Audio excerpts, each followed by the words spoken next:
Hey guys, I hope you are having a fantastic Thursday. I'm waiting for the little wheel to tell me we're live. We're live. I hope you guys are having a awesome Thursday. Thank you for jumping on and joining me on Monday of this week. I went live here at the Free Mama, really reflecting on Mother's Day and talking about how motherhood changed me on such a deep personal level that it really changed the trajectory of what I wanted my life to look like and what I wanted work to look like for me. And then kind of went through all of the ways that I stumbled and fell forward and failed, and why I think as moms we're so vulnerable because we do have this really strong desire to be there for our kids, but also this like inner desire to to do something and to feel like we're making an impact on other people. And so we had a really good conversation on Monday. If you haven't checked out that video, you can go find it. But today, what I really want to talk about is how I think we've all kind of been sold this lie and why I think it's making so many women, moms in particular, feel like they're failing all the time. And I know that for me, these feelings date all the way back to when I was still at a 9 to 5 job. And I remember just feeling like I was failing everywhere. Like I was constantly letting everything and everybody in my life down. I felt like I was letting down my kids because I wasn't the one at home raising them. I felt like I was letting down my employer because when I was at work, I was performing for sure, but I was always wanting kind of to be somewhere else. And I knew I was letting down my spouse because he was so far down the totem pole of my responsibilities and all of the things and people that needed me at that time. And so there was this huge feeling of failure. But what I've realized over the last 13 years of being a mother is that sometimes that feeling doesn't go away. It comes back and it kind of knocks on the walls of my brain and is like, are you doing enough? Like, are you enough? And I know that I am not the only person that has felt this way. So if you have ever felt like you were failing as a mom or like you weren't doing enough or you could be or you should be doing more, definitely let me know in the comments that I am not the only one. We've got Stoops making an appearance down here, our cat. Um, and so I just think back to like, again, those early days of starting my business and having that really strong call to want to be home with my kids. I had, like I said in the first video earlier this week, I had really reconciled that I loved to work, but working for somebody else was becoming really stressful for me because I didn't have the freedom and the flexibility that I wanted to decide who I worked with and when I worked. And so that felt really overwhelming for me. And the way that I just remember in my body, hey, Noemi, the way I remember feeling in my body and my mind was just like this constant stress case. Like I always felt overwhelmed. And I've chilled out a little bit over the years as my, believe it or not, as my kids have gotten older. But I definitely, looking back, I was definitely hard on myself, which I think we all are. But I have some reasons why for you, why I think we feel like as moms, we're always failing, and why I think that we were 100% programmed to be set up to feel like failures and what we can do about it. Because I just want to tell you, you don't have to feel that way. It doesn't have to be that way, but it's going to require doing something pretty radical. So if you also feel overwhelmed or like you should always be doing more, you're never enough, you frequently feel overwhelmed or stressed out, you're definitely going to want to listen to this. And if you'd like to feel more safe is the word that comes to mind for me. Like I just remember like I didn't feel safe. And even in the early days of my freelancing business, if I'm really honest, like I didn't feel safe because I still had all of that early programming of like a 9 to 5 job is stable, right? That's secure. That is the path, right? And so I wanted to feel safe. I wanted to feel safe financially. I wanted to feel safe or certainly more steady emotionally. And I definitely was craving more balance in my life. And I know that balance gets a really bad rap. Like I think the word balance is really misunderstood. And if you know me, you know I'm a word nerd, and I like to really define what I'm talking about. And when I talk about balance, I'm not talking about equality. I am not talking about equity. I think that that is really unrealistic. I think it's really unrealistic to have like 50% of your time and energy and emotional bandwidth on work and 50% on your kids. Like, that's not how I look at balance at all. I look at it more of like, much more holistically, right? Of like, do I feel like my needs are being met? Do I feel like the needs of my business and my clients are being met? And do I feel like the needs of my children are being met? And that is a really fluid thing because there have been times in the day, but also times throughout the years when my husband has had to lean in because I was leaning into business and vice versa. There have been times where I've absolutely taken my foot off the gas and even started to tap the brake a little bit in business and really leaned in at home so that my husband could either go soar in business or because we had a financial or excuse me like a family crisis that required me to be able to pivot. So when I talk about balance, I'm talking about something very fluid. It is not rigid. It is not about being fair or equal. It is about, is everybody getting their needs met for whatever this particular season is? And this season could last the day. This season could last a week. This season could last years. But to me, it's the flexibility of the free mama lifestyle that allows me to have that balance where I can be moving. It's again, I like today I'm going like this, but sometimes I think about balance from the perspective of a dancer or a yogi, right? Where it's like the goal is to maybe not topple over. And I think that's kind of the goal in life. And I think when we look at balance or work life balance, I think where a lot of people go wrong, and when they talk about like this idea of balance being BS, it's because they're looking at it wrong. They're looking at it feeling or being fair all of the time. But it's not. It's about knowing how to pivot and when. And a lot of what we are set up to believe and do all throughout our lives, which I'll talk about in a moment, it is rigid. So it doesn't give us that ability to be able to lean in and lean out and sort of have that balance and nor the financial or emotional freedom. So, why are we experiencing this pain? Why? Why, as mothers, when we are amazing, we are superheroes? I spoke about this on Monday. Like, how many times there, like almost definitively, someone in your life has asked you, like, I don't know how you do it, or like, how do you do it? Right? Like, I don't know a mother who hasn't been asked that question by someone else in their life. Okay. Because I really do think moms are superheroes. But I also think a lot of us don't necessarily sit back and reflect on how or why we do all the things we do. Maybe we create systems, maybe we create certain things on purpose. But the reality is, even when we're drowning, we just do. That is the superpower of a mom. But that can be survival mode. And I don't want you to be in survival mode all the time because that doesn't feel emotionally safe. That probably won't lead to financial security, at least not without a really, really high cost, which it doesn't have to be that way. And this all started back way when we were children and probably for generations prior. Call it the American dream, call it just kind of this systems, whatever you want to call it. We've all experienced it, right? And we've all been sold the same lie. And the lie is that if I go to school and I get a good job, and then I go to the next school and maybe, or excuse me, not get a good job. If I go to school, get good grades, go to the next school, get good grades, then I'm going to maybe go to college and get a degree, and then I'm going to get a good job, and then I'm going to be successful. It's like this is the only idea that's really planted in our heads from a young age.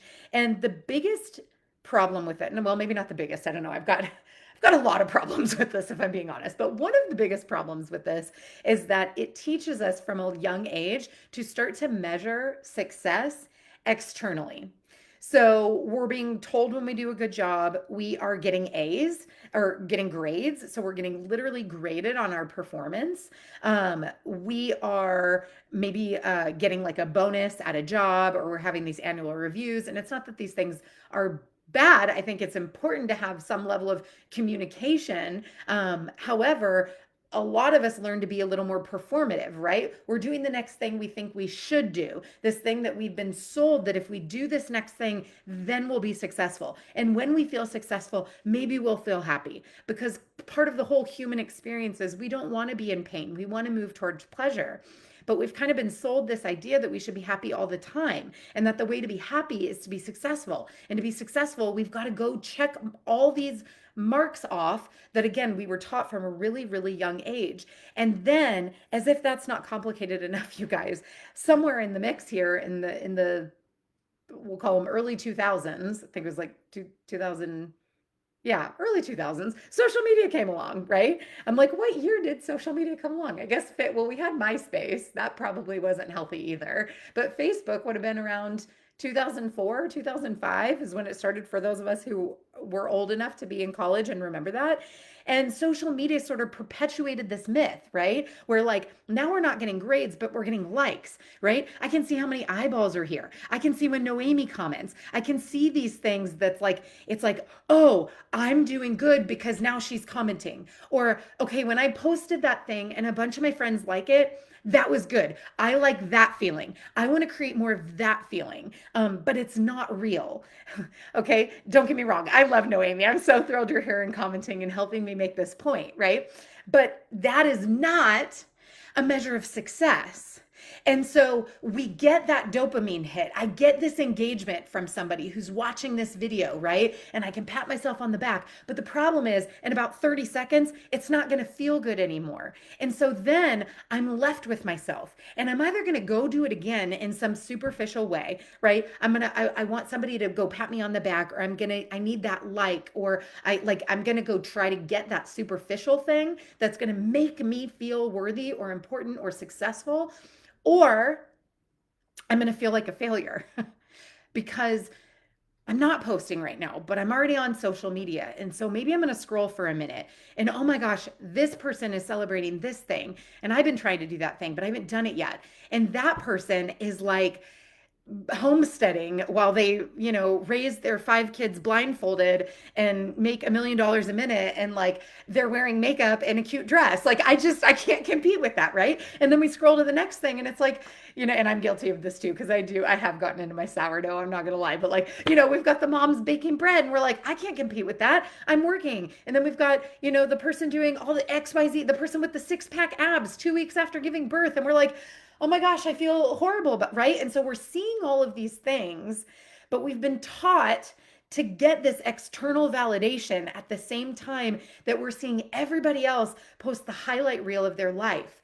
And so, my loves, it is no wonder that we constantly feel like we should be doing more, or I'm not doing enough, or look at how happy and successful everybody else is.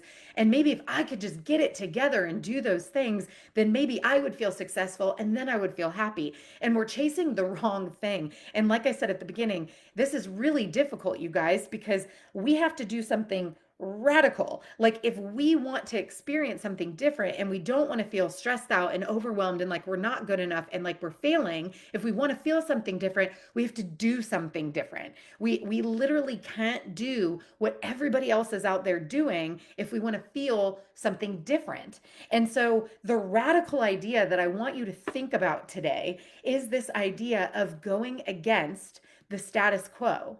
Okay? Because like I said, if you don't want to feel like everybody else is feeling, then we have to do something different. We have to become someone different than what everybody else is doing. And this is really challenging. I'm not even going to sugarcoat it for you. It's really difficult to do this, but it is possible. And it's not any more difficult than it is to sit there and feel overwhelmed or stuck at your job or like you're not doing enough for your family. Like that's really difficult too. So, um, like I said, if you do what everyone else is doing, I have my notes in front of me. You'll have the same problems as everybody else. We talked about that. That's like burnout, stress, a life that doesn't feel like yours.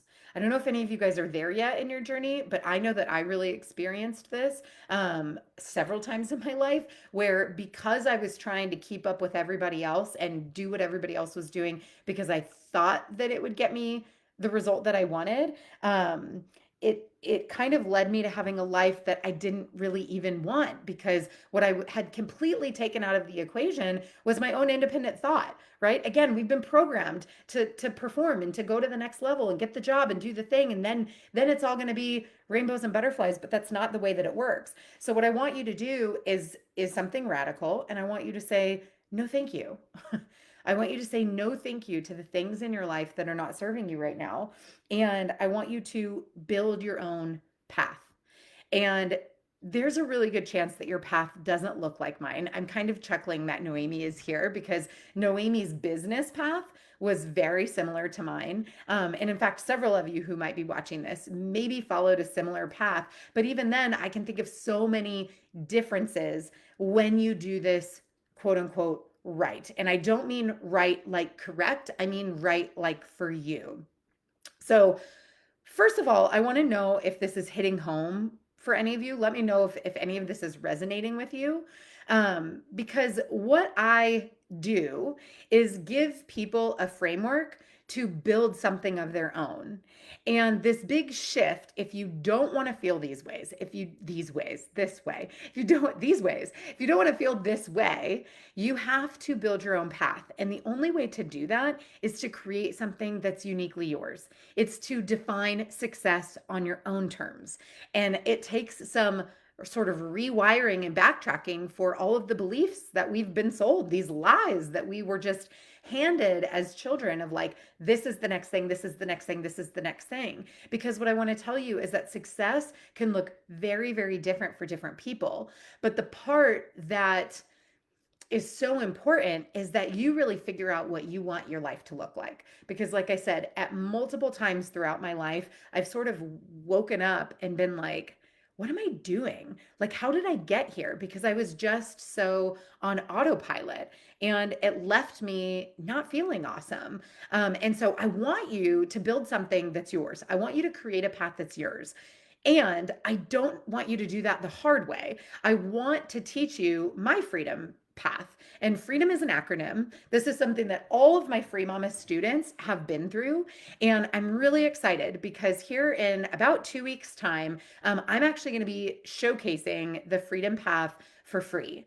And I've never done this before, but I want to teach you what it is because learning to do things my own way, learning to redefine success, learning to, not perform for other people, but having really healthy boundaries around, what do I want my life to look like? And how can I sort of turn these blinders on? Because one thing we didn't even talk about with all these things we see on social media, besides chasing the likes, is that it's very rarely real.